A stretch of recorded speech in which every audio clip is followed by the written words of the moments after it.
So, hi guys, it is Monday. Well, actually, it's Tuesday, October 13th. Yesterday, or this morning, was the 40th birthday of the goaltender whose history spans over many, many seasons, many, many teams. He is not just a New York Islander today. He is an ex-Oiler, an ex-Wild, an ex-Flame, and an ex-Sabre. His name is Dwayne Rollison, and he is 40 today. Happy birthday, Rolly. Edmonton misses you. Come back. I'll bake you a cake.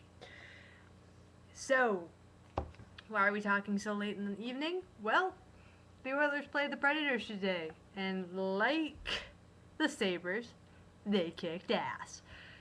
So, the score ended up being at the end of the game 6-1, based on a fluky goal. Actually, it wasn't fluky at all. I don't know what happened to JDD, but the goal was pretty clean and pretty easy to see. He was just at the wrong side of the crease at the wrong time, and it bounced off the right post in behind him. I really think he wants that one back. But it was his first game that I've seen him play, and I'm sure it's. I don't think he's played any other games, so I'm pretty sure it's his first game of the season. Although that sounds weird. So it might not be his first game of the season. I can't tell you actual pointers on that. But he hasn't been playing in a while. Few games. So I'm kind of forgiving of him. He should be played more. But it was very, very nice to see JDD behind the crease defending our net. He did excellent, only letting in that one goal that he wants back. But 6-1. That's almost shutout. What's going on, Nashville? You feeling a little shaky? Or did those 54 shots on goal kind of make Pecorini tired? Because after the sixth goal, he was switched for Ellis. So let's just go through the scoring, then we'll go through the penalties, then we'll criticize them, and then we'll support them. That's how we usually do things here. So basically the box score, I've got it right up here. First goal scored by Sean Horkoff, Gilbert Brule, Zach Stortini, and then what? Zach Stortini again. Power play goal and a full strength goal. All in the first period. Zach Stortini, since when can you score goals? That I love it when Zach Attack makes the attack. He doesn't do it enough. And when the offensive attack happens, that's when I like to see it. Second period, Andrew Cogliano and Dennis Grebeshkov. Last goal is a tip-in by Jason Arnott. So that's why I didn't. It was a tip-in. But still, it was pretty clean. I guess, given a tip, I can kind of forgive JDD. I got confused when watching the replay, so it looked... But I guess it was obviously a tip. Sorry, I was a bit tired. And third period, there was no scoring. That gives us the 6-1 score. And seriously, Zach? And any time when Zach Attack can go and make a physical play and then an offensive play in the same period, it's always a good 20 minutes for me.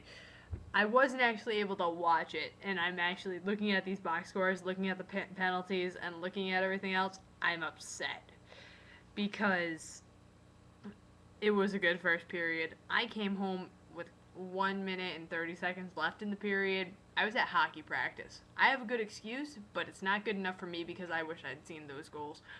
And that fight, apparently it was enough to give him a major, so it was a good fight.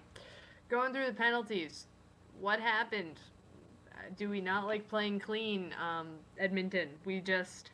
They have 4. We have slightly few more than 4. More like twice as many. We averaged about 3 penalties a period. Ouch. So, yeah, That's not good. We don't want to give them the power play opportunities, even though this kind of proves that our penalty kill rocks.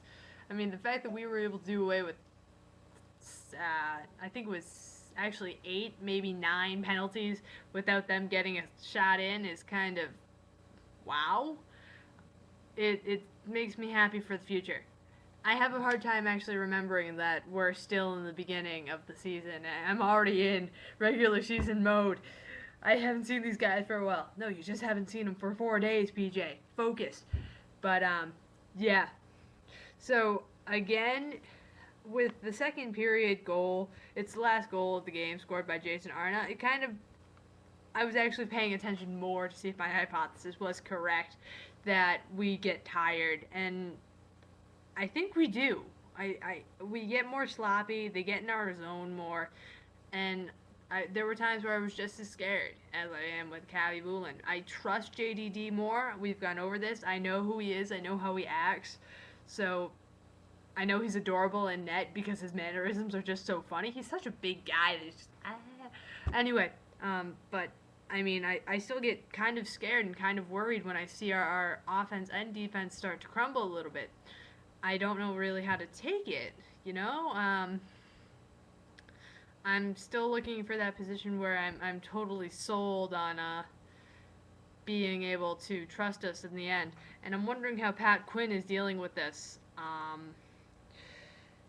Likewise, I'm also loving our offense because when we hit hard in the first and second.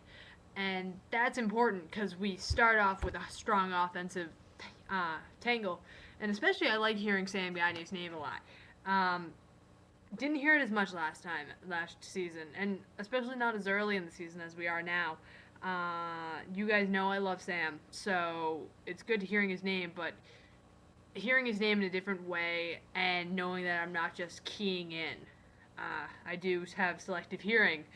I'm not going to deny it, so when I can just listen to the game and hear his name constantly coming up in the zone, doing this, scrapping around the boards, I'm very, very pleased to actually hear that because I know he's trying things that he doesn't usually do, and he's doing things that are different and new and exciting and really make the game more fun to watch.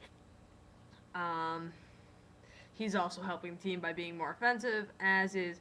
So it seems that Pat Quinn is focusing on our hard stride, not our long distance endurance, which I have to get on that. We're showing that we're slowing down in the second and third, and we're losing our legs. I know we're hitting hard, which is always good to do, but I mean, not when we need focus on other things, like keeping it out of the zone would be one. Other than that, really great game. I had a friend who should have been there and wasn't because she couldn't get tickets. And I'm just very, very sorry. Sorry, Kay. I know you wish you were there. I wish you were there. It would have been a hell of a lot more fun to watch if you were there. And what else? I got my ticket. I am going alone to the Oilers game when they come to Buffalo in November. I'm very excited. I figured that going alone I would be most happiest. I'm one of those people who can go to any game, anytime, with anyone, and I will be happy. But, I mean, even if I have friends who want to go to the game, I wouldn't talk to them. My attention goes, I just start screaming at the players, and I don't even care who's around me.